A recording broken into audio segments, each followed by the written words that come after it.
family and my name have been totally and permanently destroyed by vicious and false additional accusations. As no doubt was expected, if not planned, came a long series of false last-minute smears designed to scare me and drive me out of the process before any hearing occurred. I'm never going to get my reputation back.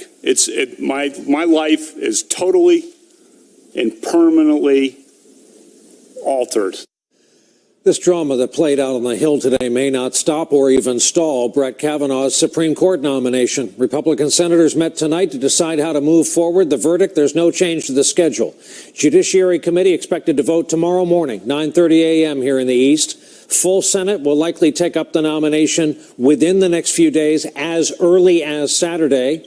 With us tonight to talk about all of it, former U.S. Attorney Joyce Vance, who spent 25 years as a federal prosecutor, Eugene Robinson, Pulitzer Prize-winning columnist for The Washington Post, and Michael Steele, former chairman of the Republican National Committee, former lieutenant governor of the great state of Maryland. Mr. Chairman, I've yet to talk to you all day. Yes. We had this situation today, Mr. Chairman, where a sex crimes prosecutor from Maricopa County, Arizona, not that there's anything wrong with that, was questioning a sitting federal judge as designated woman to ask the questions and take the heat for the 11 white male Republicans on that side of the committee. Did that backfire, or did that turn out pretty well for them, do you think? I think it fell very flat, to be honest with you, Brian. In fact, I think the general consensus emerging out of that was at the end, where I thought she just kind of punted, to be honest.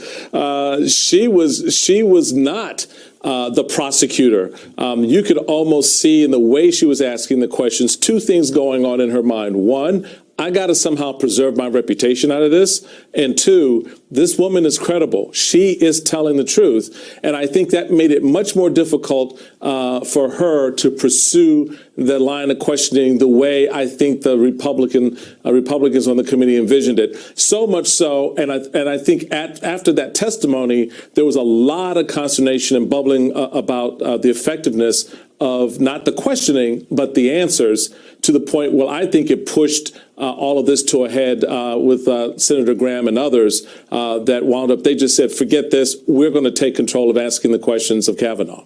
Joyce, you were with us when this all played out. When he came out, it was just like he was going to throw the long ball. You heard him there say, my name has been destroyed, past tense. Well, you could argue not if you're still going to make your way to the Supreme Court.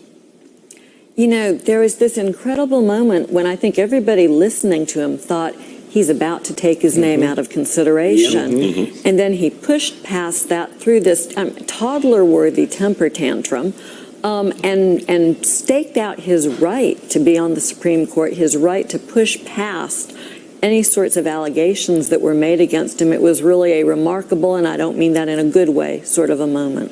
Eugene, a good friend of mine who has a Pulitzer Prize, it's you, has written a column, and the title right here is, Just How Low Can Republican Senators Go?